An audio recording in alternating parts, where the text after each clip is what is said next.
বিসমিল্লাহির রহমানির রহিম। আজ 1 আগস্ট 2026। আমাদের বাংলাদেশ বার কাউন্সিল লিখিত ব্যাচের ফৌজদারি কার্যবিধির রিভিশন চতুর্থ ক্লাস। তো আমরা আজ আলোচনা করব আমাদের সাজেশনের 10 নম্বর প্রশ্ন। দেখেন, এখানে প্রথমে যেটা আছে সেটা হলো যে পুলিশ প্রতিবেদন কি। তদন্তকারী কর্মকর্তা কর্তৃক ডায়েরিতে কি কি বিষয় অন্তর্ভুক্ত করা হয়? কোন ফৌজদারি আদালত তদন্ত বা বিচারাধীন মামলার বিষয়ে পুলিশ ডায়েরি চেয়ে পাঠাতে পারে কিনা আলোচনা করুন। দেখেন, পুলিশ প্রতিবেদন হলো তদন্তকারী কর্মকর্তা তদন্ত শেষে যে প্রতিবেদন দাখিল করে সেটাকে বলে পুলিশ প্রতিবেদন। এই যে গতকাল আমরা 160 থেকে 173 পর্যন্ত আলোচনা করেছিলাম। 160-এ মনে আছে আপনাদের, সাক্ষীরে তলব করে, জবানবন্দি নেয় 61, 61 দ্বারা বিবৃতি কখন ব্যবহার করা যাবে আর যাবে না 162, সাক্ষীরে ভয় ভীতি দেখানো যাবে না 163, দোষ স্বীকার রেকর্ড এটা পুলিশের ক্ষমতা না ম্যাজিস্ট্রেটের 164, তল্লাশি করবে তদন্তকারী কর্মকর্তা 165 আর 166, রিমান্ড আছে 167, তদন্তের ফলাফল থানার ভারপ্রাপ্ত কর্মকর্তারা জানাচ্ছে 168। অতঃপর থানা থেকে জামিন দিচ্ছে 169, আর আসামিরে কোর্টে পাঠাচ্ছে 170, সাক্ষীরে কোন রকম ভয় ভীতি দেখানো যাবে না 171, আর তদন্তকারী কর্মকর্তা তদন্তের A to Z শুরু থেকে শেষ পর্যন্ত কে কি করলো, কার কার জবানবন্দি নিল, এই বিষয়গুলো অন্তর্ভুক্ত করে পুলিশ ডায়েরিতে। আর সব শেষে তদন্তের ফলাফল যে প্রতিবেদনের মাধ্যমে জমা দেয় তাকে বলা হয় তদন্ত প্রতিবেদন। এই তদন্ত প্রতিবেদন আবার দুই প্রকার, একটা হচ্ছে চার্জশিট আর একটা হলো চূড়ান্ত প্রতিবেদন। চার্জশিট হলো তদন্ত শেষে তিনি যদি দেখেন যে অমুক অমুক অমুক অপরাধ করেছে এবং তাদের বিচারের আওতায় আনা প্রয়োজন, তাহলে যে প্রতিবেদন জমা দিবে সেটাকে বলা হয় চার্জশিট। চার্জশিটও পুলিশ প্রতিবেদন। আর যদি দেখে যে অমুক অমুক অমুক কোনো অপরাধ করে নাই, তাদেরকে অব্যাহতি দেওয়া দরকার, তাহলে যে প্রতিবেদন জমা দেবে এটাকে কি বলে? Final report. Final report. ঠিক আছে? তো তাহলে আমরা এখানে বলছে পুলিশ প্রতিবেদন কি, একবার পড়লেই পারবেন যে পুলিশ প্রতিবেদন হলো তদন্তর ফলাফল যে প্রতিবেদনের মাধ্যমে জমা দেয় সেটাকে বলে পুলিশ প্রতিবেদন। এবং গতকাল আমি আপনাদের বলেছিলাম যে পুলিশ প্রতিবেদন আপনারা প্র্যাকটিক্যালি দেখেন বা না দেখেন, পুলিশ প্রতিবেদনে কিন্তু সরাসরি চার্জশিট শব্দটা লেখা থাকে না, সরাসরি ফাইনাল রিপোর্ট শব্দটা লেখা থাকে না। ওখানে একটা রিপোর্ট আছে, কয়েকটা কলাম আছে, একটা টেবিলে কয়েকটা কলাম আছে। এক কলাম আছে সেন্টাফ আসামি, সেন্টাফ, আর এক কলাম আছে নন সেন্টাফ।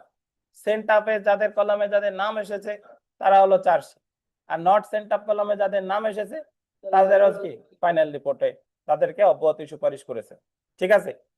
তো আমরা এই জায়গায় পুলিশ প্রতিবেদন কি এটার বিস্তারিত আলোচনা করলাম না, একবার রিডিং করলেই পেরে যাবেন। আমরা চলে আসি পুলিশ ডায়েরির অর্থ। পুলিশ ডায়েরি এটা কেস ডায়েরিও বলে। পুলিশ ডায়েরি হলো তদন্তের শুরু থেকে শেষ পর্যন্ত কার কার জবানবন্দি নিল, কার কার আপনার কোথায় কোথায় সে তল্লাশি করলো, কি কি জব্দ করলো, এই যে যে বিস্তারিত যে আলোচনা, বিস্তারিত যে বিধিবিধান, এটারই বলে হচ্ছে কি পুলিশ ডায়েরি। এবং এই পুলিশ ডায়েরিটা সম্পর্কে আলোচনা করছে 172 ধারায়। সো এটাও একবার রিডিং করলে পারবেন। আমরা যদি একটু চলে আসি যে পুলিশ ডায়েরিতে কি কি বিষয় অন্তর্ভুক্ত করতে হয়। পুলিশ ডায়েরিতে মোটামুটি এই যে দেখেন, 1 নম্বরে আছে তদন্তের অগ্রগতি, তথ্য প্রাপ্তির সময়, তদন্ত শুরু থেকে শেষের সময়, যে সকল স্থান বা স্থানগুলো তিনি পরিদর্শন করেছে, তার তদন্তের মাধ্যমে যে অবস্থা সম্পর্কে তিনি নিশ্চিত হয়েছে সেই সম্পর্কে একটি বিবৃতি, ইত্যাদি। আচ্ছা একটু দাঁড়ান, আমি একটু আপনাদের পরীক্ষার প্রশ্নটা একটু প্রিন্ট করে নিই, নাহলে আবার ইলেকট্রিসিটি চলে গেলে আবার পরে দেরি হয়ে যাবে। এই যে সকল বিষয়সমূহ পুলিশ ডায়েরিতে অন্তর্ভুক্ত করতে হয়, আমরা পড়া শুরু করি। দেখেন, পুলিশ ডায়েরিতে কি কি বিষয় অন্তর্ভুক্ত করতে হয়, তদন্তের শুরু শেষ কোন জায়গায় গেছে, কি কি করছে এগুলা মোটামুটি পারবেন। যেটা ইম্পর্টেন্ট সেটা দেখেন, পুলিশ কর্তৃক অভিযুক্ত কর্তৃক পুলিশ ডায়েরি তলব, মানে আসামিকে পুলিশ ডায়েরি দেখার অধিকারী কিনা। একটা জিনিস মাথায় ঢুকাই রাখেন, আসামি 161 দেখতে পারেন, 164 দেখতে পারেন, মেডিকেল সার্টিফিকেট দেখতে পারেন, এক্সপার্ট ওপিনিয়ন দেখতে পারেন, কিন্তু আসামির এই পুলিশ ডায়েরি দেখার কোনো অধিকার নাই। আসামি যদি আদালতে আবেদনও করে যে ওনার আমি তদন্তকারী কর্মকর্তার পুলিশ ডায়েরিটা দেখতে চাই, এই পুলিশ ডায়েরি দেখার কোনো সুযোগ নেই আর নেই। বুঝতে পারছেন? তাহলে পুলিশ ডায়েরি আসামি শুধুমাত্র একটা ক্ষেত্রেই দেখতে পারে, সেটা হলো যদি কোনো তদন্তকারী কর্মকর্তা, ধরেন উনি তদন্তকারী কর্মকর্তাকে আদালতে এসে সাক্ষী দিতে হয়। ধরেন তদন্ত করছে 2026-এ, সাক্ষী দিতে আসছে ধরেন 2030-এ। এখন 5 বছর আগে যে মামলায় তদন্ত করছি, ইতিমধ্যে তো আরো 5 বছরে আরো অনেক মামলার তদন্ত আমি করেছি, তা 5 বছর পরে এসে এই জিনিসটা ভুলে যাবো, এটাই তো স্বাভাবিক। তখন উনি ওনার ওই পুলিশ ডায়েরি আদালতের কাছে চেয়ে যে আমি পুলিশ ডায়েরি দেখে আমার স্মৃতি পুনর্জীবিত করতে চাই, রিফ্রেশ মেমোরি। উনি দেখলো, দেখার পর যখনই ওনার স্মৃতি পুনর্জীবিত করলো, তখনই ওনারা যিনি জেরা করবে, আসামি পক্ষের আইনজীবী ওই পুলিশ ডায়েরি দেখতে পারে। আসামি পক্ষের আইনজীবী দেখতে পারতো না যদি সে স্মৃতি পুনর্জীবিত না করতো। সে স্মৃতি পুনর্জীবিত করছে, এই কারণেই আসামি পক্ষের আইনজীবী পুলিশ ডায়েরি দেখতে পারছে। এই কারণে আপনারা যখন জেরা করবেন, অনেক উকিল সাহেব দেখবেন যে এটা আপনি যদি না জানেন, দেখা গেলো উনি এসে দেখতেছে, এখন আপনি ভাবতেছেন উনি কি দেয়, আমি তো জিজ্ঞেস করবো নাকি ভয় করতেছে। উনি যা যা ওই কাঠগড়ায় যারা দেখতেছে তাই দেখার অধিকার আপনার আছে, যে দেখি আপনি কি দেন, ওটা দেখার অধিকার উকিল সাহেবেরও আছে যিনি জেরা করবেন। আমার এই অধিকার আছে সাক্ষ্য আইনের 145, 161 দ্বারা। কত দ্বারা? 145 আর 161। বুঝতে পারছেন? তাহলে এই কথাটা মুখস্থ করা লাগে না, এই যে যা শিখাইলাম যে 161 দেখতে পারে, 164 দেখতে পারে, মেডিকেল সার্টিফিকেট দেখতে পারে, অন্যান্য যা আছে সব আসামি দেখতে পারে, কিন্তু পুলিশ ডায়েরি দেখার অধিকার তার নাই। কিন্তু আসামি যদি কখনো এসে, তদন্তকারী কর্মকর্তা যদি কখনো এসে কি করে, স্মৃতি পুনর্জীবিত করে, 159 ধারায়, তাহলে সেই ক্ষেত্রে জেরাকারী আইনজীবী ওই পুলিশ ডায়েরি দেখার অধিকারী। কিন্তু পুলিশ যদি জীবনে স্মৃতি পুনর্জীবিত কি না করতো, তাহলে আইনজীবীও পুলিশ ডায়েরি দেখার অধিকারী। বুঝেছেন? এরপরে চলে আসি, দেখেন ফৌজদারি আদালত কর্তৃক পুলিশ ডায়েরি তলব।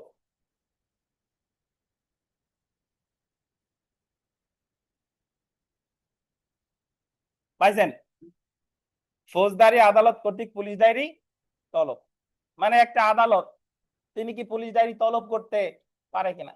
দেখেন পুলিশ ডায়েরি ডেফিনেটলি তলব করতে পারে, বাট এটা সাক্ষ্য হিসেবে ব্যবহার করতে পারবেন, এটা অনুসন্ধান বা বিচারের সহায়ক হিসেবে ব্যবহার করতে হয়। সহায়ক, এটা দেখে আমি বিচার কার্যে সাহায্য নিলাম, কিন্তু এটা সাক্ষ্য হিসেবে ব্যবহার করা যাবে না। এই যে দেখেন, ফৌজদারি আদালত তার নিকট বিচারাধীন মামলার পুলিশ ডায়েরি চেয়ে পাঠাতে পারে। ফৌজদারি কার্যবিধির 172 ধারায় বলা হয়েছে যে কোন ফৌজদারি আদালত উক্ত আদালতে অনুসন্ধান বা বিচারাধীন কোন মামলার পুলিশ ডায়েরি চেয়ে পাঠাতে পারে। এই ডায়েরি সাক্ষ্য হিসেবে নয়, বরং মামলার অনুসন্ধান বা বিচারের সহায়ক হিসেবে ব্যবহার করতে চেয়ে পাঠাতে পারে। তাহলে পুলিশ ডায়েরি কি সাক্ষ্য হিসেবে ব্যবহার করা যায় না, কি হিসেবে ব্যবহার করা যায়? অনুসন্ধান বা বিচারের কি হিসেবে? সহায়ক হিসেবে। সালাম মল্লিক বনাম রাষ্ট্র 48 DLR 1996 329 মামলায় বলা হয়েছে পুলিশ ডায়েরি পুলিশ প্রবিধান মতে একটি গোপনীয় দলিল। ফৌজদারি কার্যবিধি 1898 172 ধারার অধীন আদালত কেস ডায়েরি সাক্ষ্য হিসেবে ব্যবহার করার অধিকারী না, কিন্তু অনুসন্ধান বা বিচারের সহায়ক হিসেবে ব্যবহার করতে পারে। মানে যে কথা ধারায় আছে সেম কথা কেস রেফারেন্সে আছে। সো আপনি ধারায় একবার লিখবেন, তারপর বলে দিবেন উচ্চ আদালতের নজিরে আছে যে এই। বুঝছেন? পুলিশ ডায়েরি পারবেন না ইনশাল্লাহ। আমরা চলে আসি, দেখেন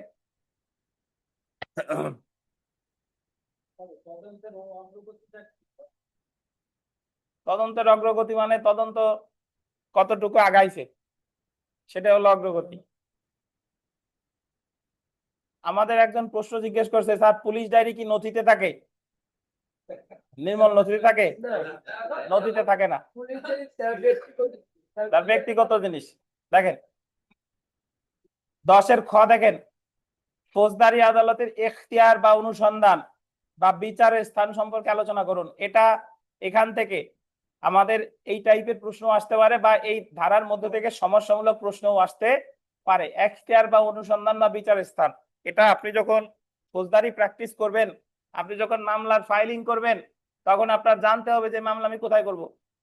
একটা অপরাধ মারামারি হয়েছে গোপালগঞ্জ, আর যিনি ভিকটিম তিনি ঢাকা মেডিকেল কলেজ হসপিটালে মারা গেছে, এখন মামলাটা কোথায় হবে? বা প্রথমে মারামারি হয়েছিল গোপালগঞ্জ, তারে খুলনা মেডিকেল কলেজে নিছে, খুলনা মেডিকেল কলেজে 5 দিন চিকিৎসারত ছিল, তারপর ঢাকা মেডিকেল কলেজ হসপিটালে মারা গেছে, তাহলে আমি মামলাটা কোথায় করব? আচ্ছা, আইনের রেফারেন্স দরকার। আমরা আন্দাজে অনেক কথা বলি, বলবো যে ঘটনার জায়গা করছে সেই জায়গা, এটা তো আপনি আপনার মতো বললেন, কিন্তু আইনে কি বলে? আমরা আইনের স্টুডেন্ট, সব সময় কথা বলতে হবে রেফারেন্স দিয়ে। এমনি কথার কোনো মূল্য নাই, বুঝতে পারছেন? এমনি কথা বানাইলে মন গড়া কথা। তাহলে আমরা দেখেন একটা ফৌজদারি মামলার অনুসন্ধান বা বিচার কোথায় হবে এই সম্পর্কে আলোচনা করছে 177 থেকে 189। কত থেকে কত? 177 থেকে 189। সর্বপ্রথম দেখেন, খুব সংক্ষেপে বলে যাই, বিচার বা অনুসন্ধানের সাধারণ স্থান 177। 177-এর কথা খুব সিম্পল, অপরাধ যে জায়গায়, মামলা সে জায়গা। যে আদালতের স্থানীয় এখতিয়ারের মধ্যে অপরাধ হয়েছে, মামলা সেখানে। 177। যদি অপরাধ ধরেন একজনকে হত্যা করছে গাজীপুর, জায়গায় মেরে ফেলছে, মামলা কোথায়? গাজীপুরে। যদি মেহেরপুরে হত্যা করে, যদি গোপালগঞ্জ হত্যা করে, অপরাধ যে জায়গায়, মামলা সে জায়গায়। এটা কত? 177। কথা শেষ, ঠিক আছে। 178 না জানলেও চলবে, এ জায়গা দেওয়া আছে, না জানলেও চলবে, সমস্যা নাই। আপনি অপরাধ ও বিচারের সাধারণ স্থান যদি আসে 77 আলোচনা করবেন, 78-এর দরকার নাই, চলে যাবেন 79-তে। কততে? 79। 79-তে বলছে যেখানে অপরাধ সংগঠিত হয়েছে বা যেখানে সংগঠিত হয়েছে গোল দেন, সংগঠিত হয়েছে বা গোল দিবেন যেখানে পরিণাম দেখা দিয়েছে। পরিণাম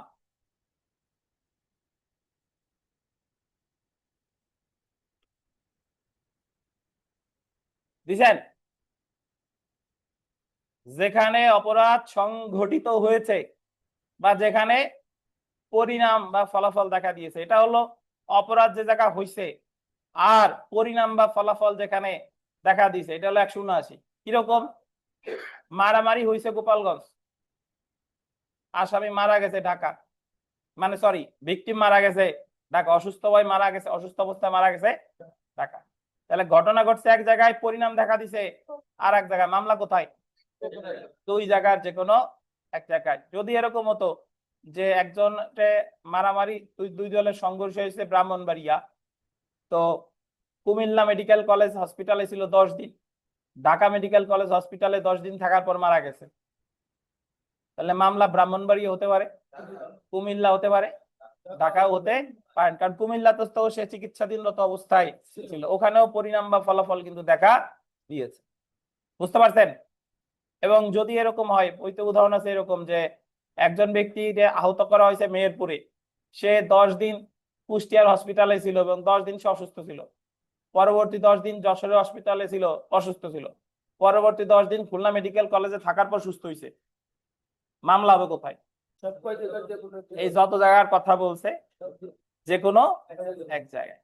এখন যদি বলেন স্যার সব জায়গায় মামলা করা যায় না, যে কোনো এক জায়গায় করবেন। যদি সব জায়গায় করেন তাহলে আসামি একসময় হাইকোর্ট ডিভিশনে কোয়াশমেন্টের আবেদন করবে, যেহেতু ফৌজদারিতে রেস সাবজুডিস নাই, তাহলে একই ঘটনা নিয়ে একাধিক মামলা যদি করেও সর্বশেষ যে কোনো একটা থাকবে আর বাকিগুলো কি হয়ে যাবে?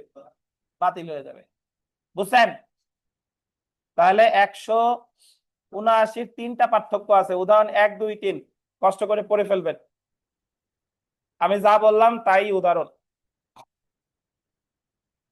তারপরে দেখেন চুরি, অপরাধজনক সম্পত্তি আত্মসাৎ ইত্যাদি অপরাধের বিচার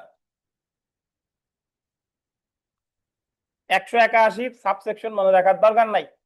181-তে যা বলি তাই শুনেন। 181-তে বলছে চুরি যে জায়গা হয়, চোরাই মাল যে জায়গা পাওয়া যায়, দুই জায়গায় বিচার হতে পারে। আপনার একটা আইফোন হারাইছে গোপালগঞ্জ থেকে, আইফোন উদ্ধার হয়েছে খাগড়াছড়ি, মামলা এই দুই জায়গার যে কোনো এক জায়গায় হতে পারে। বুঝছেন? অপরাধজনক সম্পত্তি আত্মসাৎ বা বিশ্বাসভঙ্গ। বিশ্বাসভঙ্গ আত্মসাৎ হলো আপনি একজনের সাথে আপনার বিশ্বাসের সম্পর্ক ছিল, অতঃপর সেখান থেকে তার সহায় সম্পত্তি আপনি নিজের মনে করিয়া আস্তে আস্তে নিয়ে নিছেন, এটা হলো আত্মসাৎ এবং বিশ্বাস ভঙ্গ। আত্মসাৎ এবং বিশ্বাস ভঙ্গের মামলা কোথায় হবে? এটা হলো যেখানে আত্মসাৎ করছেন সেখানে, যেখানে সম্পত্তি রাখছেন সেখানে, যেখান থেকে সম্পত্তি উদ্ধার করছে সেখানে। কিভাবে?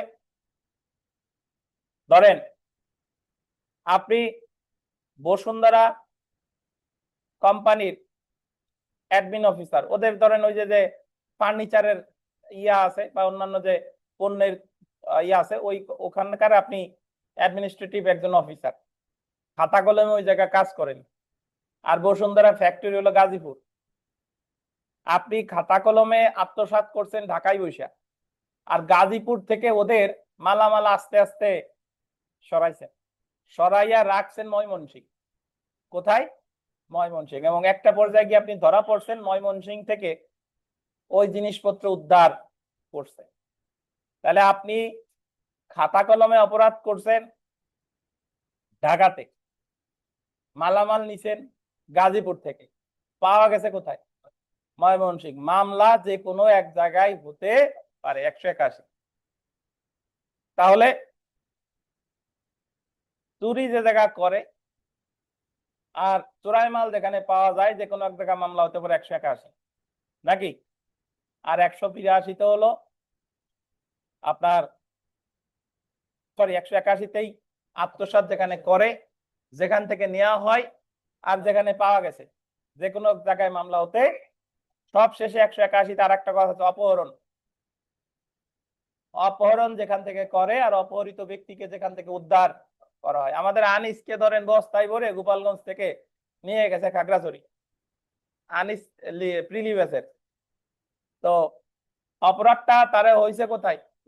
গোপালগঞ্জ। আর আনিস উদ্ধার করছে খাগড়াছড়ি থেকে। মামলা কোথায় হবে? গোপালগঞ্জ বা খাগড়াছড়ির যে কোনো জায়গায়। এই সবগুলো কথাই আছে কত ধারায়? 181। এখন ধরেন আপনি পরীক্ষার হলে লেখার সময় ধারা মনে নাই, ধারা মনে নাই। ধারা মনে না থাক, অ্যাটলিস্ট এই যে যা বুঝাচ্ছি এইটুক তো মনে থাকার কথা। বলে দিবেন ফৌজদারি কার্যবিধির সংশ্লিষ্ট ধারায় এই জায়গা মামলা হবে। Something is better then nothing. একেবারে ভুল লেখাচ্ছে, যতটুকু পারেন যার যা কিছু আছে তাই নিয়ে লিখে দিয়ে আসতে হবে। আচ্ছা, আমরা চলে আসি 182।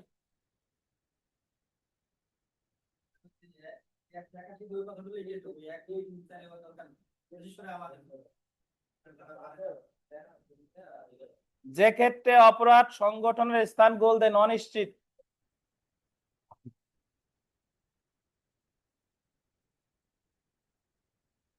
যে ক্ষেত্রে অপরাধ সংগঠনের স্থান অনিশ্চিত, এই কথাটার অর্থ কি? এই কথাটার অর্থ হলো অপরাধ কোথায় হয়েছে কেউ জানে না, অনিশ্চিত। মাঝে মাঝে আমাদের ঢাকা শহরে আপনার মোবাইল ছিনতাই হয়েছে, এখন আপনি গুলশান থানায় গেছেন, গুলশান থানার অফিসার ইনচার্জ বলে যে এই এলাকা আমাকে এখতিয়ারের মধ্যে পড়ে না। গেছেন বনানী থানায়, উনি বলছে আমাকে এখতিয়ারের মধ্যে পড়ে না। তাহলে ওইটুক কি ছিটমহল? ওই জায়গাতে কার ভিতরে পড়ে? এও মামলা নেয় না, ও মামলা নেয় না। তখন ওসি সাহেবরে 182 ধারা রেফারেন্স দিতে হবে যে যে ক্ষেত্রে অপরাধ কোথায় সংগঠিত হয়েছে এই অবস্থানটা অনিশ্চিত, সেক্ষেত্রে যতগুলা জায়গা নিয়ে সন্দেহ হচ্ছে যে কোনো এক জায়গায় মামলা হতে পারে। এই জায়গায় আইনগত কোনো ত্রুটি নাই, খালি লিখতে হবে যে ঘটনা যে জায়গা ঘটছে অনিশ্চয়তা ছিল, এ কারণে যে সকল জায়গা নিয়ে অনিশ্চয়তা তৈরি হয়েছে তার যে কোনো এক জায়গায় মামলা দায়ের করলে বেআইনি হবে না। বুঝেছেন? আচ্ছা, এটা একটা। আর একটা হলো যে 1 নাম্বার, এই যে 182 1 নাম্বার যদি দেখেন, কতিপয় স্থানীয় এলাকার মধ্যে কোন এলাকায় অপরাধ সংঘটিত হয়েছে। অপরাধটা যে মানে অনেকগুলো এলাকার মধ্যে ঘটছে, কতিপয় স্থানীয় এলাকার মধ্যে কোন এলাকায় অপরাধ সংঘটিত হয়েছে যদি অনিশ্চয়তা থাকে, তাহলে যে কোনো এক জায়গায় মামলা হতে পারে। যখন কোনো অপরাধ আংশিক একটি স্থানীয় এলাকায় এবং বাকি অন্যটা স্থানীয় এলাকায় সংঘটিত হয়েছে, আংশিক ঘটছে এক জায়গায়, আংশিক কি আর এক জায়গায়, আংশিক এক জায়গায়, আংশিক আর এক জায়গায়। ওই যে বাংলা সিনেমায় দেখেন না, যে মোটর সাইকেল নিয়ে তাড়া করতেছে, মনে করেন উত্তরা থেকে গুলি করা শুরু করছে, উত্তরা থেকে পাই গুলি লাগছিল, তাড়া করতে করতে করতে টঙ্গীর ভিতরে ঢুকে ওরে একেবারে মাথায় টাথায় গুলি করে হত্যা করছে। তাহলে আংশিক শুরু হয়েছিল কোথা থেকে? উত্তরা থেকে, আর বাকিটা হইলো কোথায়? টঙ্গী। তাহলে মামলা উত্তরা মানে ঢাকায়ও হতে পারে, টঙ্গী তো গাজীপুরের ভিতরে, গাজীপুরেও হতে, বুঝছেন? আচ্ছা, তারপরে দেখেন, যে ক্ষেত্রে অপরাধটি চলমান, বললেন চলমান,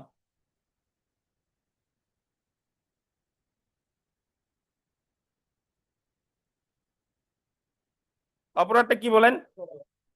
এবং একের অধিক, অপরাধটা চলমান এবং একের অধিক এলাকায় সংঘটিত ঘটে থাকে। চলমান, ওই ট্রেনের উদাহরণ, ডাকাত দল উঠছে যশোর থেকে, ডাকাতি করা শুরু করছে, ট্রেন যে থামছে যান কক্সবাজার, ডাকাত দল কক্সবাজার যে নেমে পড়ছে বা কক্সবাজার গিয়ে ধরা পড়ছে, তাহলে এই অপরাধটা চলমান ছিল, যতক্ষণ ট্রেন চলছে ততক্ষণ তারা ডাকাতি করছে। তাহলে যত জায়গা দিয়ে ট্রেন গেছে, এ সকল জায়গার যে কোনো এক জায়গায় কি হতে পারে? মামলা হতে পারে।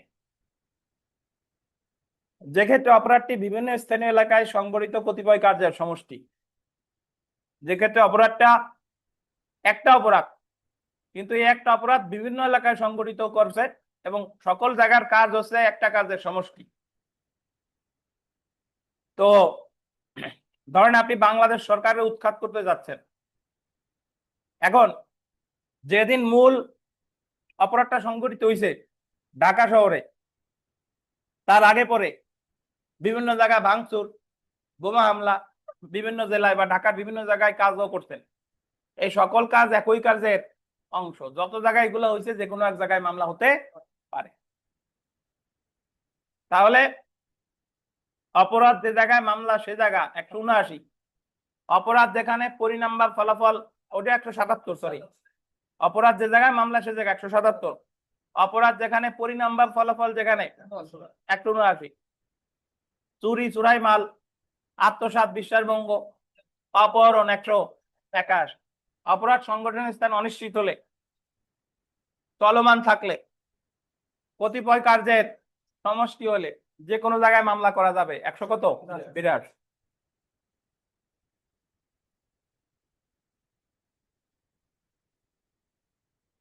185টাই এক কথায় বলে দিই, একটা মামলা দুই জায়গা হওয়ার অধিকারী।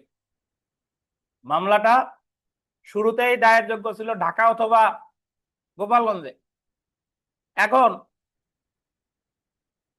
মামলা কোথায় হবে এই নিয়ে যদি কোনো প্রশ্ন উঠে, তাহলে সিদ্ধান্ত নেবে হাইকোর্ট।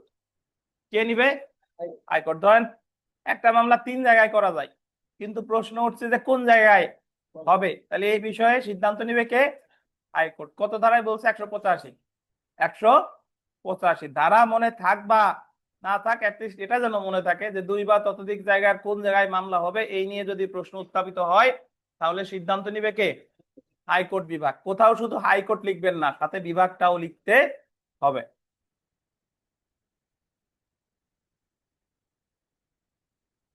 বাংলাদেশের বাইরে সংঘটিত অপরাধের দায়, একটু বাংলায় লেখেন, অতিরাষ্ট্রিক প্রয়োগ লেখা আছে? অতিরাষ্ট্রিক, হ্যাঁ, অতিরাষ্ট্রিক মানে হলো রাষ্ট্রের বাইরে।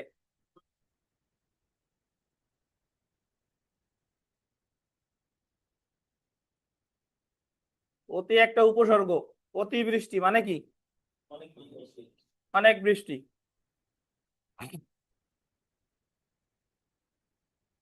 তো তাহলে 188 ধারার মূল কথা হলো যে বাংলাদেশের নাগরিক সে পৃথিবীর যেখানেই অপরাধ করুক না কেন তার বিচার বাংলাদেশে করা যাবে। একজন বাংলাদেশী নাগরিক নির্মল যাইয়া পৃথিবীর যে দেশেই অপরাধ করুক না কেন নির্মলের বিচার বাংলাদেশে করা যাবে।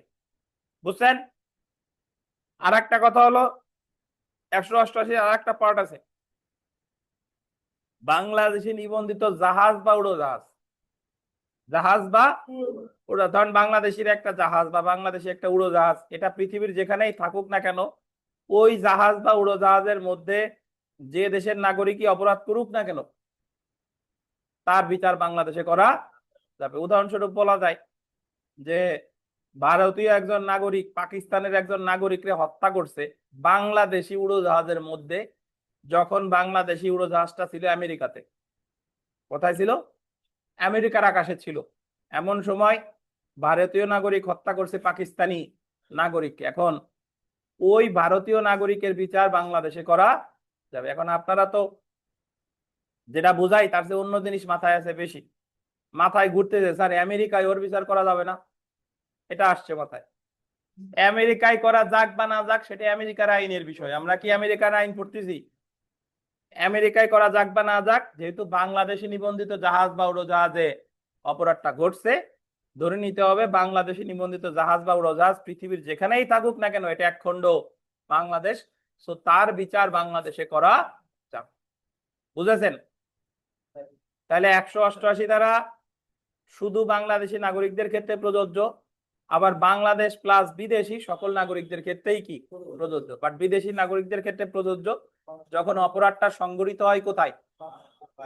ওই বাংলাদেশের বাইরে, কিন্তু বাংলাদেশে নিবন্ধিত জাহাজ বা উড়োজাহাজের ভিতরে। বুঝছেন? মাইক্রোফোন দেন, মাইক্রোফোন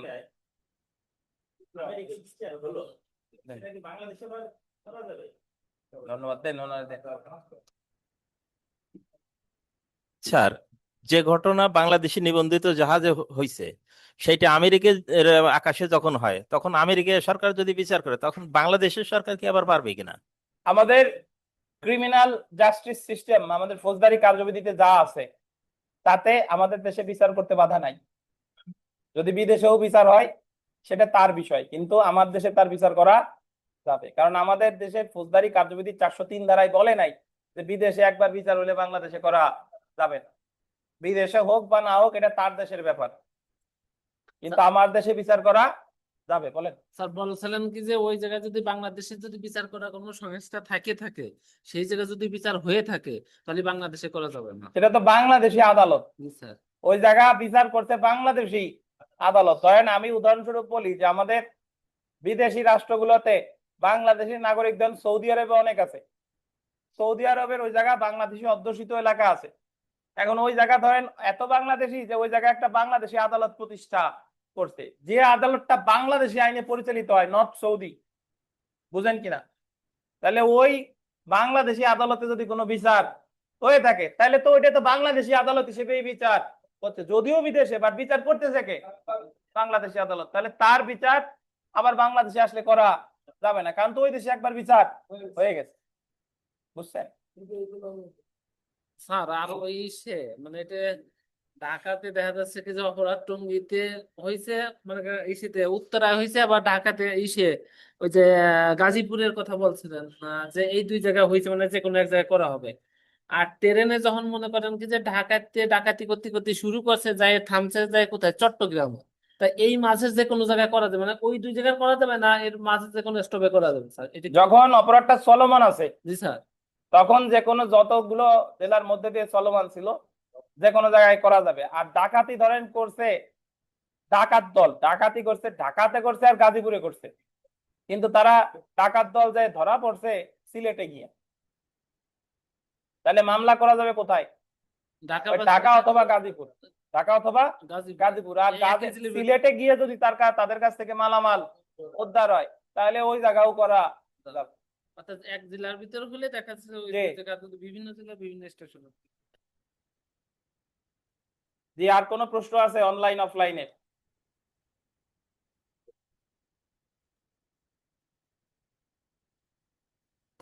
ফৌজদারি কার্যবিধি 154 থেকে 265 ঠ এই পর্যন্ত যদি কেউ পড়েন তাহলে একটা প্রশ্ন এখান থেকে কমন পাবেন ইনশাল্লাহ।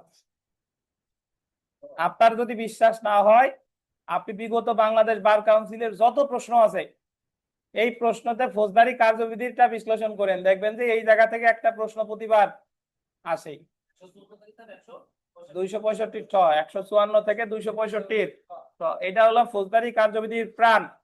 এর ভিতরে প্রশ্ন আসবে আসবে এন্ড আসবে ইনশাল্লাহ।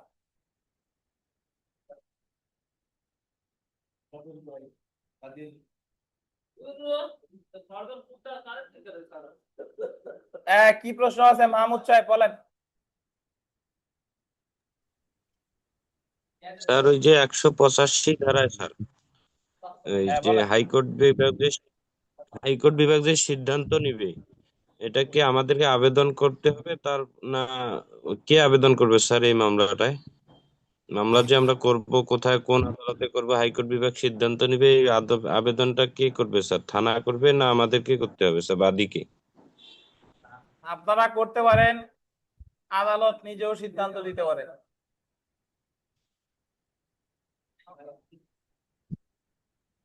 জি স্যার।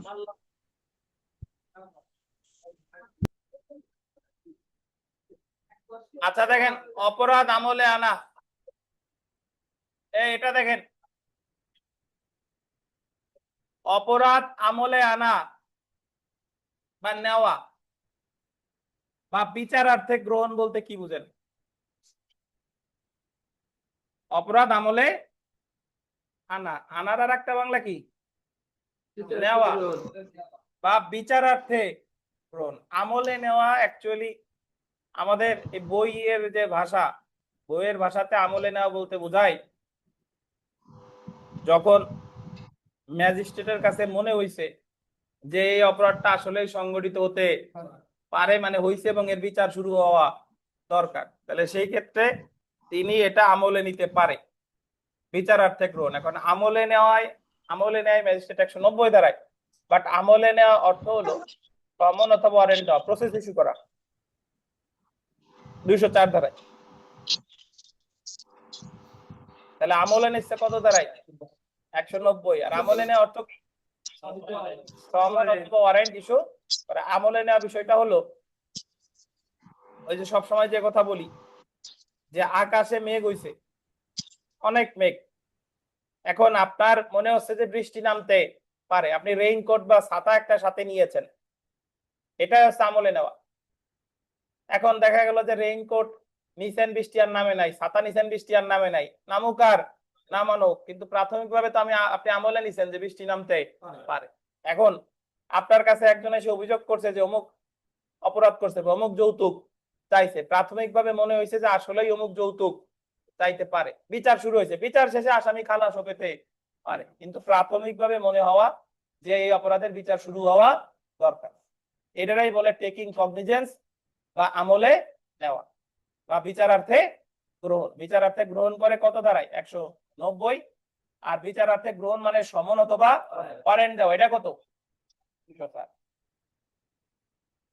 ম্যাজিস্ট্রেট কর্তৃক আমলে আনার পদ্ধতিগুলো কি কি, এটা আমরা একটু দেখি। আমলে নেওয়া একবার পড়লেই পেরে যাবেন। ম্যাজিস্ট্রেট কর্তৃক অপরাধ আমলে আনার পদ্ধতিগুলো কি কি। তার আগে আপনারা অনেক সময় কনফিউজড হয়ে যান যে আমলে নেওয়ার ক্ষেত্রে আর একটা কথা, যার যার কার কার কাছে মামলা করা যায়, যারা যারা আমলে নিতে পারে তার কাছেই মামলা করা যায়। একটা ফৌজদারি মামলা কোন ম্যাজিস্ট্রেটের কাছে করব? যার আমলে নেওয়ার ক্ষমতা আছে তার কাছেই করব। কার কাছে করব? 190 ধারায় বলছে চিফ মেট্রোপলিটন ম্যাজিস্ট্রেট বা মেট্রোপলিটন ম্যাজিস্ট্রেট। মহানগর এলাকা হলে এই দুইজন, চিফ মেট্রোপলিটন ম্যাজিস্ট্রেট বা মেট্রোপলিটন ম্যাজিস্ট্রেট। মহানগর এলাকার বাইরে হলে চিফ জুডিশিয়াল ম্যাজিস্ট্রেট, প্রথম শ্রেণী ম্যাজিস্ট্রেট বা বিশেষ ক্ষমতাপ্রাপ্ত অন্য কোনো ম্যাজিস্ট্রেট। বুঝছেন? তাহলে আপনারা যখন কোনো দরখাস্ত করবেন, ওই যে রিমান্ডের আবেদন, তারপরে জিম্মার আবেদন, নারাজি দরখাস্ত, তারপরে নতুন মামলা, এই মামলাগুলোর দরখাস্ত কিন্তু এই কয়জনের মধ্যেই হবে, মানে দরখাস্ত কিন্তু এই কয়জনের কাছেই হবে, মানে চিফ মেট্রোপলিটন ম্যাজিস্ট্রেট বা metropolitan magistrate, chief judicial magistrate বা প্রথম শ্রেণী ম্যাজিস্ট্রেট বা বিশেষ ক্ষমতাপ্রাপ্ত অন্য কোনো ম্যাজিস্ট্রেট। বুঝছেন? আর সহজভাবে যদি কোনো ম্যাজিস্ট্রেটের নাম আমরা মেনশন না করি, ওই জায়গায় বলা আছে বিজ্ঞ আমলি আদালত, আমলি আদালত, তার মানে এনাদের কাছে মামলা করা যায়। এখন কথা হলো স্যার দ্বিতীয় এবং তৃতীয় শ্রেণী ম্যাজিস্ট্রেটের কাছে কি মামলা করা যায় কিনা? দ্বিতীয় এবং তৃতীয় শ্রেণী ম্যাজিস্ট্রেটের কাছে মামলা করা যায় যদি তাদেরকে বিশেষ ক্ষমতা দেওয়া হয়। এখন দেখেন 190-4 ধারা অনুযায়ী নির্বাহী ম্যাজিস্ট্রেটকে অপরাধ আমলে নেওয়ার ক্ষমতা প্রদান করতে পারে। নির্বাহী যিনি ম্যাজিস্ট্রেট তার তো কোনো বিচারিক ক্ষমতা নেই, কিন্তু তাকেও আমলে নেওয়ার ক্ষমতা দিতে পারে। কত ধারায়? 190-4। উপর উল্লেখিত ম্যাজিস্ট্রেটগণ 190 ধারায় গোল দেন 3টি উৎসের উপর ভিত্তিতে অপরাধ আমলে নিতে পারে। কয়টি উৎস? 3টি। দেখেন নালিশের ভিত্তিতে 190 ক পাইছেন, পুলিশ রিপোর্টের ভিত্তিতে 190 ক, তথ্য নিজস্ব জ্ঞান বা সন্দেহবশত তথ্য পেলে 190 ক। এটা হলো আমরা যে সিআর মামলা ম্যাজিস্ট্রেটের কাছে যে নালিশি মামলা করি, এই সামনে একটু পরেই পড়বো, নালিশি মামলার জবানবন্দি নাই 200 ধারায়। কত ধারায়? 200 ধারায়। 200 ধারায় জবানবন্দি নেওয়ার পরে আমলে নিবে 190 ক। তারপরে পুলিশ রিপোর্টের ভিত্তিতে জিআর বা নন জিআর মামলায় যখন পুলিশ রিপোর্ট দিবে তখন পুলিশ রিপোর্ট আমলে নিবে 190 ক। আর তথ্য নিজস্ব জ্ঞান বা সন্দেহবশত এই ক্ষেত্রে আমলে নিবে সুমোটো, ওনার কাছে কেউ আবেদন করে নাই, উনি নিজে নিজেই আমলে নিতে পারে 190 গ। 190 গ। তো একবার পড়লে পেরে যাবেন ইনশাল্লাহ। এখন কথা হলো এই একটা জিনিস কি বুঝেন, নালিশি মামলা যেদিন দায়ের করে 200 ধারায় জবানবন্দি নেওয়ার পর সাথে সাথে আমলে নিতে পারে, কিন্তু জিআর মামলা কিন্তু সাথে সাথে আমলে নেওয়া যায় না। জিআর মামলা আগে হবে থানায়, তারপর পুলিশ তদন্ত করবে, তদন্ত করতে করতে তো অনেক সময় দরকার, তদন্ত প্রতিবেদন যখন দিবে তারপরে নয় আমলে নেওয়ার প্রশ্ন। তাহলে প্র্যাকটিক্যালি এইগুলো হলো প্র্যাকটিক্যাল বিষয়।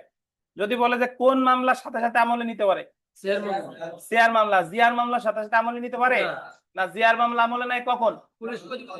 পুলিশ প্রতিবেদন দাখিলের পরে। আর পুলিশ প্রতিবেদন তো একটা মামলার সাথে সাথে দাখিল করে না। ঠিক আছে, আর একটা কথা এর ভিতরে আছে, আব্দুস সালাম বনাম রাষ্ট্র এই যে এই মামলায় বলছে যে ফাইনাল রিপোর্ট দিছে, এক্ষেত্রে কি ম্যাজিস্ট্রেট আমলে নিতে পারবে কিনা?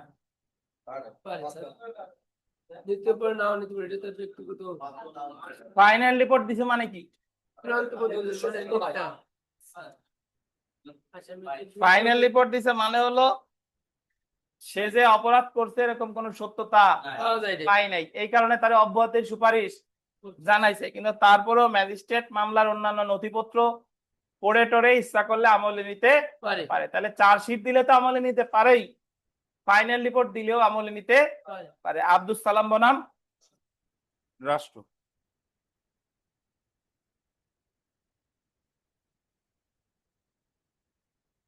আমরা চলে আসি 11 খ, দায়রা আদালত কর্তৃক আমলে নেওয়ার পদ্ধতি।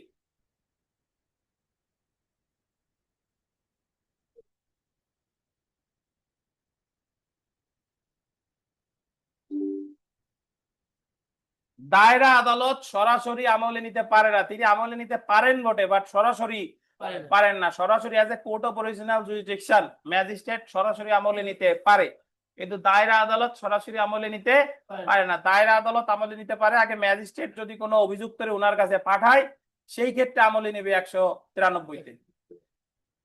তাহলে আপনি লিখবেন যে দায়রা আদালত আমলে নিতে পারে কিন্তু সরাসরি আমলে নিতে পারে না। এই বলেন, আপনারা তো কোর্টে যান, বলেন এই যে হত্যা মামলার যে চার্জশিট দেয় হত্যা মামলায়, এটা আমলে নেয় কে? ম্যাজিস্ট্রেট নাকি দায়রা? দায়রা কেন?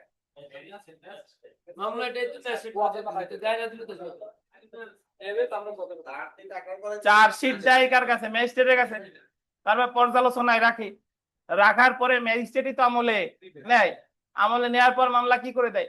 বদলি করে দেয়। বদলি করে দিয়ে দায়রা আদালতে গিয়ে চার্জ গঠন, চার্জ শুনানি হয়ে চার্জ গঠন হয়ে বিচার শুরু হয়।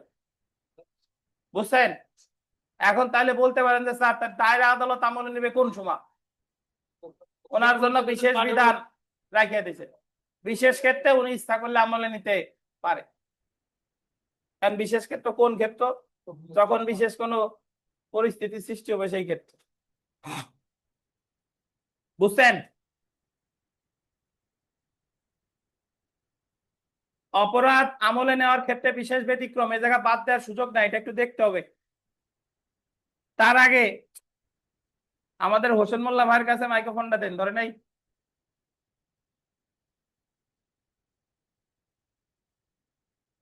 হোসেন মোল্লা ভাই বলেন, একটা ফৌজদারি মামলা কে করতে পারে? একটা ফৌজদারি মামলা করতে পারে অভিযোগকারী করতে পারে, রাষ্ট্রপক্ষ করতে পারে। আপনার বাসায় চুরি হয়েছে, জি। আপনার বাসায় চুরি হয়েছে, আপনার টাকা পয়সা স্বর্ণালঙ্কার নিয়ে গেছে, এখন এই চুরির মামলাটা কে করবে বলেন? চুরি মামলাটা আমিও করতে পারবো, আমার পক্ষে রাষ্ট্রপক্ষ করতে পারবে। রাষ্ট্রপক্ষ কেরা? আর সরকার। সরকার আছে তার মামলা। ধরেন আপনার রাষ্ট্রপক্ষ বাদ দেন, ওটা তো পরের বিষয়। আপনার বাসায় চুরি হয়েছে, আপনি করতে পারবেন, আপনার বাড়িওয়ালা কি করতে পারবে মামলা বলেন? সে পারবে। পারবে? স্যার আমার অনুপস্থিতি সে পারবে। আপনি উপস্থিত, উনি বাড়িওয়ালা পারবে? স্যার এই যে সে আমার যেহেতু পারবে না, সেও তো এই বাড়ির একটা অংশ, সেও পারবে। আচ্ছা ধরেন বাড়ির অংশ নয়, আপনার পাশের দোকানদার, জি। বাসার নিচের দোকানদার, জি। সে মামলা করতে পারবে কিনা বলেন? পারবে স্যার। পারবে? জি। কেন পারবে বলেন? স্যার সে তো এই বিষয়ে সে জানে যে জানে। চুরি হয়েছে, বিষয়ে সে জানে। তাহলে সহজ কথা হলো, অপরাধ সম্পর্কে যে অবগত সেই ফৌজদারি মামলা দায়ের করতে পারে, কোনো বিধিনিষেধ নাই। জি। বুঝছেন? জি। ইভেন ধরেন আপনি থাকেন গোপালগঞ্জ, আপনার পরিবার গ্রামে, আপনি গোপালগঞ্জ যেদিন ছিলেন চুরি হয়েছে গ্রামে তার আগের দিন, এখন আপনার ওয়াইফ তিনি আর মামলা টামলা করতে যাই নাই, আপনি বাড়ি গেলেন সব বলার পরে, আপনি কি মামলা করতে পারবেন সব জানার পরে? স্যার পারবো স্যার। আপনি যদিও ছিলেন না, কিন্তু আপনিও তবুও এই যে ঘটনা সম্পর্কে জানলেন, আপনিও মামলা করতে পারবেন। বুঝছেন? তার মানে সহজ কথা, ফৌজদারি মামলা যে কেউ দায়ের করতে পারে। তবে কিছু কিছু বিশেষ মামলা আছে, এই জায়গা লোকাস স্ট্যান্ডি বলে, রাইট টু সু, মানে মামলা করার অধিকার। কিছু কিছু বিশেষ মামলা আছে যা আইনে বলে দিছে ওই বিশেষ ব্যক্তিগণকেই করতে হবে, অন্য কেউ করলে আমলে নিবে না। এই বিশেষ বিধানগুলো বলছে 195 থেকে 199। কত বলেন? 195 থেকে 195 থেকে 199। তো প্রথমে যদি আমরা 195 ধারাটা দেখি, দেখেন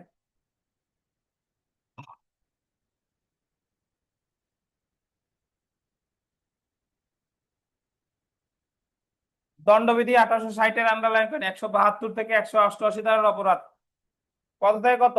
172 থেকে 188। 172 থেকে 188 ধারার অপরাধ, অর্থাৎ সরকারি কর্মচারীর দায়িত্ব পালন করলে কোনো অপরাধ সংঘটিত হলে সংশ্লিষ্ট সরকারি কর্মচারী তিনি অথবা যার অধীনস্থ তার লিখিত অভিযোগ ব্যতীত অপরাধটি আমলে নিবে না। এটার অর্থ কি? সরকারি কর্মচারী রিলেটেড অপরাধগুলো ওই সরকারি কর্মচারীকেই মামলা করতে হবে, অন্য কেউ মামলা করলে আমলে নিবে না। সরকারি কর্মকর্তার সমন দিছিল, সমন অনুসারে এসে আসে নাই। সরকারি কর্মকর্তা সাহায্য চাইছিল সাধারণ জনগণের কাছে, সাহায্য করে নাই। সরকারি কর্মকর্তা সাধারণ জনগণে জব্দ তালিকার সাক্ষী হইতে বলছিল, সাক্ষী হয় নাই। সরকারি কর্মকর্তা 144 এর আদেশ দিছিল, ভায়োলেশন করছে। 145 এর আদেশ দিছিল, সেটাও ভঙ্গ করছে। তাহলে সরকারি কর্মকর্তার এই যে আদেশগুলো যারা ভঙ্গ করলো বা পালন করলো না, এই রিলেটেড মামলাগুলো হয় দণ্ডবিধির 172 থেকে 188, এবং এই মামলাগুলোকে ওই সরকারি কর্মকর্তা বা ওনার উপরস্থ কর্মকর্তাকেই করতে হবে।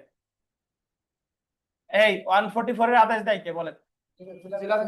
জেলা ম্যাজিস্ট্রেট বা নির্বাহী ম্যাজিস্ট্রেট। 144 এর আদেশ যদি কেউ ভঙ্গ করে, তাহলে মামলা হবে দণ্ডবিধির কত ধারায়?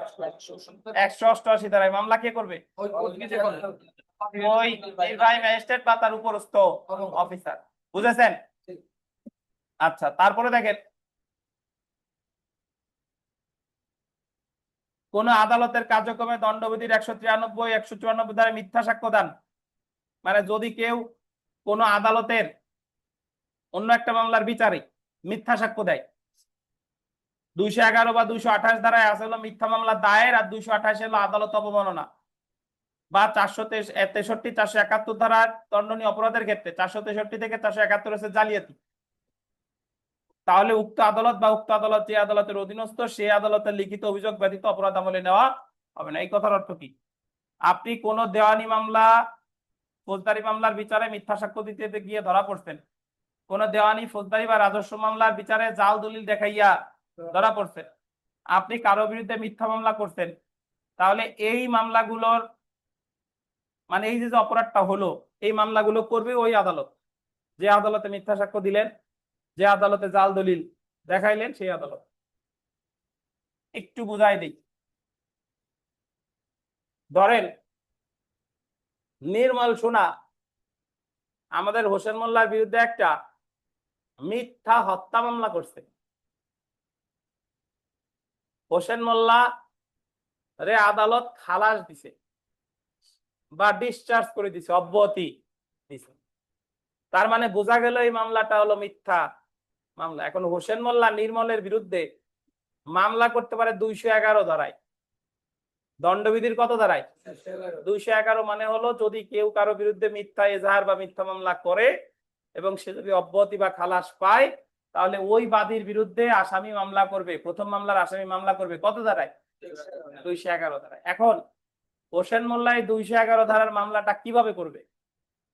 উনি কি 211 নিজে নিজে এফআইআর করতে পারবে বা নিজে নিজে নালিশি মামলা করতে পারবে? 211 ধারার মামলা উনি নিজে নিজে করতে পারবে না। যে আদালত ওনার অব্যাহতি দিছিল, যে আদালত ওনারে খালাস দিছিল, সেই আদালতকেই 211 ধারা মামলাটা করতে হবে। এখন বলতে পারেন স্যার ওই আদালত যদি আমার পক্ষে মামলা না করে, ওই যে আগের দিন শিখাইছিলাম, তারে আবেদন করতে হবে 476 ধারায় যে 211 ধারার মামলা আমি করতে পারবো না, আপনারই করার বিধান আছে, তাই আপনারই করা লাগবে। বুঝছেন? স্যার একটু প্রশ্ন করবো স্যার। করেন, মাইক্রোফোন নিয়ে করেন। আমারটা দিব। স্যার আমার একটা মামলায় আসামিরে অব্যাহতি দিয়েছে, জি। এখন রাষ্ট্র মানে জেল মামলায়, হুম। এখন ধরেন আমি ওই মামলায় প্রতিকার চাচ্ছি, ওই কোর্টে আমি সর্বপ্রথম তো আগে দরখাস্ত দেবো 407 ধরে, কি প্রতিকার চাচ্ছেন? মানে আমার যে মিথ্যে মামলা করছে, আমি যে হয়রানি তাহলে হয়েছি, আসামি পক্ষে যে অব্যাহতি পাইলেন, তাই এখন আপনি তার বিরুদ্ধে পদক্ষেপ, যিনি মূল মামলার বাদী ছিল তার বিরুদ্ধে পদক্ষেপ পদক্ষেপ নেবেন। নিতে চাচ্ছি। জি আমি 476 ধরে সর্বপ্রথম আবেদন করলাম, জি। মানে আবেদন যদি না মঞ্জুর করতো তো আপিল করলাম, আপিল করবেন। যদি আবেদন না মঞ্জুর করে নাই, কিছু বলেও নাই, তাহলে এমন অবস্থায় তাহলে ওনার উচ্চ আদালতে দরখাস্ত দেবো 476 কথায়। হ্যাঁ উনি যদি না মঞ্জুর না করে, মানে না মঞ্জুর করে দিল, তাহলে তো আমার আপিল আপিল, হ্যাঁ। 476 খ। হ্যাঁ এখন এই যে অব্যাহতি বা খালাস, এটা শেয়ার দেওয়ার যে কোনো মামলায় পাবো? হ্যাঁ। এটাই যে আমি কি শেয়ার দেওয়ার দুটোই পাবো কিনা?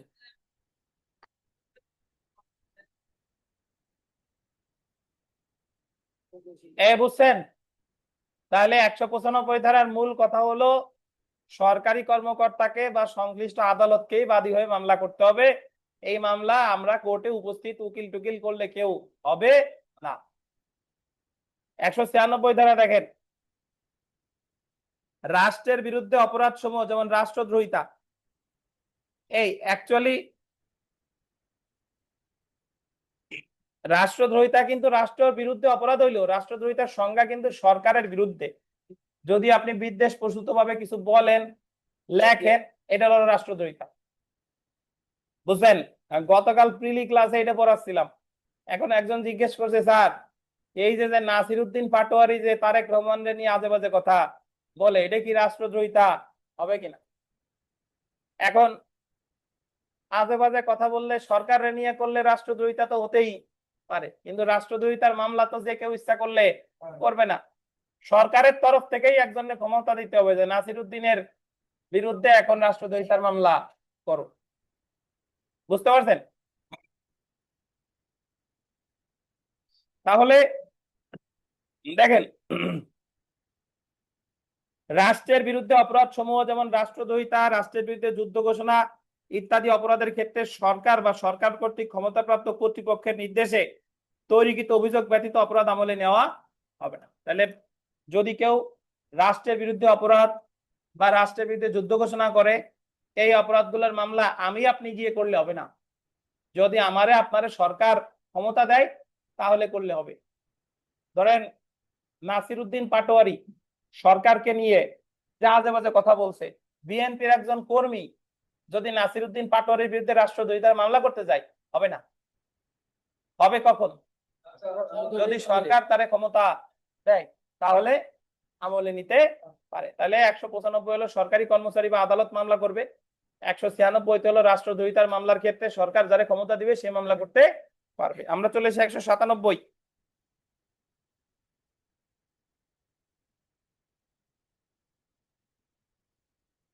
বিচারক বা সরকারি কর্মকর্তার বিরুদ্ধে কোনো মামলার ক্ষেত্রে সরকারের অনুমতি ব্যতীত অপরাধ আমলে নেওয়া হবে না।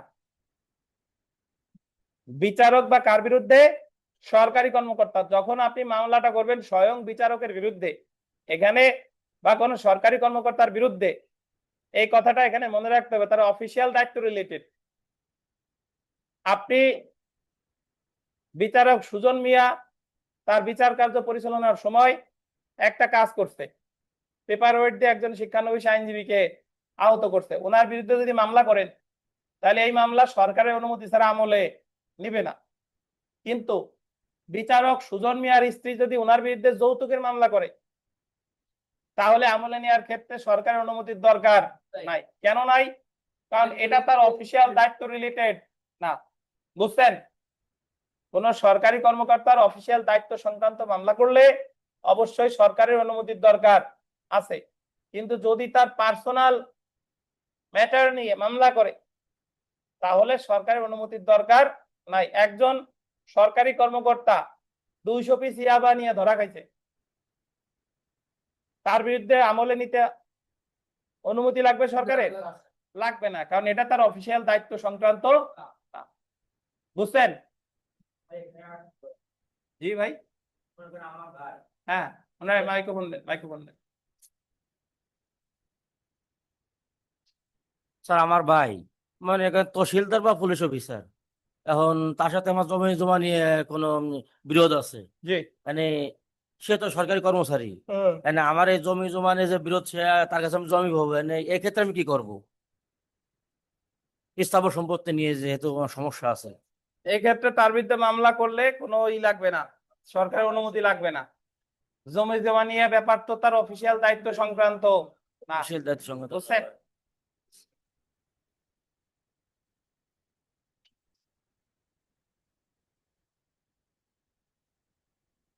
একশো 98 ধারা দেখেন।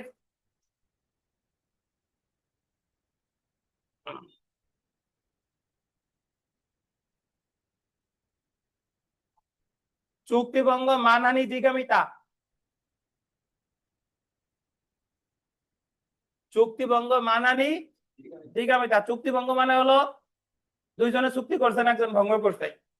মানহানি মানে হলো এই যে আজে বাজে কথা বলা। দিগামিতা মানে হলো এক স্বামী এক ওয়াইফ থাকা অবস্থায় আবার বিয়ে করছেন, এটা হলো বাইগামি বা দিগামিতা।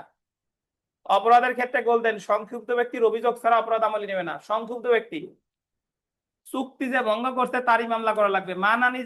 মানহানি দ্বারা যে ক্ষতিগ্রস্ত তারই মামলা করা লাগবে। দ্বিগামিতা ওয়াইফ বিয়ে করছে, স্বামীকেই মামলা করতে হবে, পাড়া প্রতিবেশী মামলা করলে হবে না। চুক্তি হয়েছিল প্রশান্ত আর হোসেন মোল্লার বিরুদ্ধে, যে কোনো একজন ভঙ্গ করছে, এখন পাড়া প্রতিবেশী মামলা করলে হবে না। 199 ধারা দণ্ডবিধির অধীন 497 ধারা আছে ব্যভিচার। ব্যভিচার হলো বিবাহিত নারীকে বিবাহিত নারীর সাথে সম্পর্ক করা।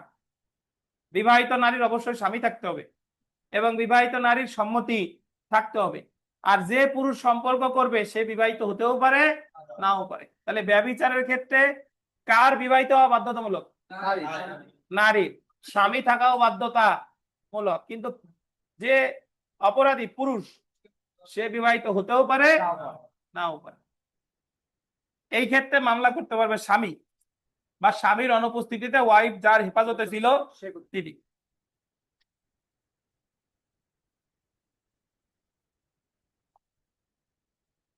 চারশো 98 ধারায় ব্যভিচার বা বিবাহিত নারীকে, 497 হলো ব্যভিচার আর 498 ধারা হলো বিবাহিত নারীকে ফুসলিয়ে নিয়ে যাওয়া।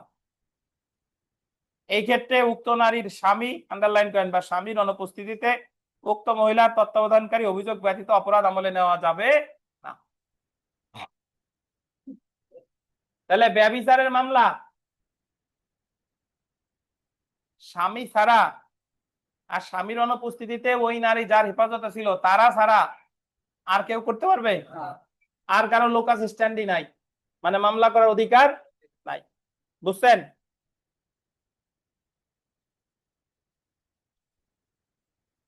তাহলে আমলে নেওয়া সংক্রান্ত বিশেষ বিধান 195 থেকে কত 199। আমাদের এই ধারাগুলো জীবনেও আপনারা ভার্সিটি লাইফে পড়ায় নাই। তাতে পাবলিক বলেন আর প্রাইভেট বলেন আর ইন্টারন্যাশনাল বলেন,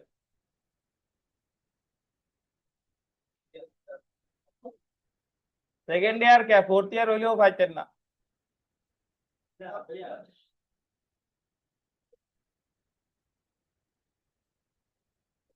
এই 195 থেকে 199 কে বলতে পারবেন? আমাদের অনলাইন অফলাইন মিলিয়ে একজন বলতে পারবেন কেউ?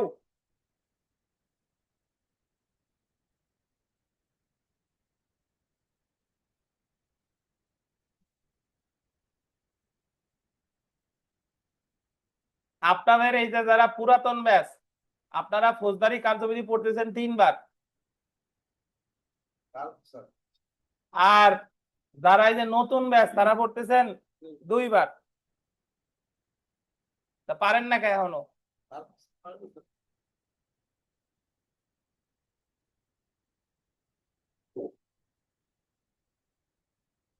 পারবেন তো, আমি বলার পর বলতেছেন পারবেন, আগের থেকে তো বলেন না।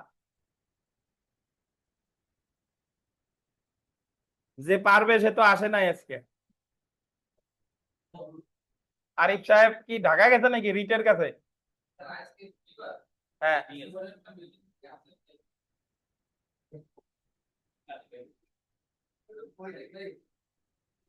আরে ভাই কষ্ট করতেছে। বার কাউন্সিলও বেহাইয়া, আপনারও বেহাইয়া। ঠিক আছে,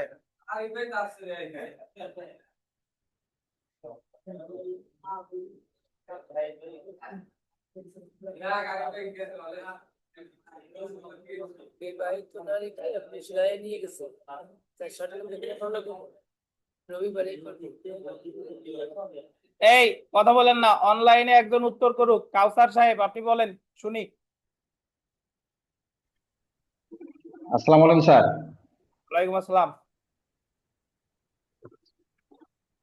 স্যার, অপরাধ আমলে নেওয়ার ক্ষেত্রে সাধারণ ব্যতিক্রম সম্পর্কে বলা আছে সিআরপিসির 195 থেকে 199 ধারা পর্যন্ত।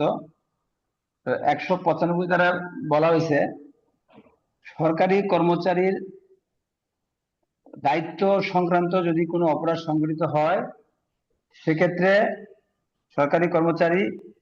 উক্ত সরকারি কর্মচারী বা তার উপরোক্ত কর্মকর্তার লিখিত আদেশ ব্যতীত আদালত অপরাধ আমলে নেবেন না। এছাড়া একই ধারায় বলা হয়েছে যদি কোনো ব্যক্তি মিথ্যা মামলায় অভিযুক্ত হয় এবং সেই মামলায় যদি আদালত তাকে অব্যাহতি দেওয়ার পরে উনি 211 ধারায় বাদীর সে সংক্ষুব্ধ হয়ে বাদীর বিরুদ্ধে ক্ষতিপূরণের মামলা করতে পারবে, তবে এই মামলাটা উনি সরাসরি করতে পারবেন না। এক্ষেত্রে মামলা করবে হচ্ছে সংশ্লিষ্ট আদালত। 196 হচ্ছে যে রাষ্ট্রের বিরুদ্ধে কোনো অপরাধ, রাষ্ট্রদ্রোহিতা, এই সংক্রান্ত অপরাধের ক্ষেত্রে কোনো ব্যক্তি সরাসরি মামলা করতে পারবেন না। মামলা করবে যদি রাষ্ট্র কর্তৃক দায়িত্বপ্রাপ্ত কোনো নিযুক্ত কর্মকর্তা বা ব্যক্তি রাষ্ট্রদ্রোহিতার বিষয়ে মামলা করলে আদালত উক্ত মামলা আমলে নেবেন। 197 হচ্ছে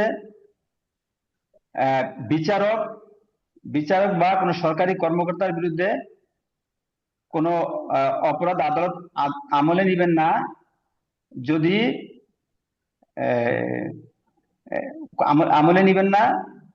সরকারি কর্মচারীর বিচারক বা সরকারি কর্মচারীর অভিসংক্রান্ত কোনো যদি এই সংশ্লিষ্ট কোনো বিষয় হয়, সে বিষয়ে আদালত আমলে নেবেন না।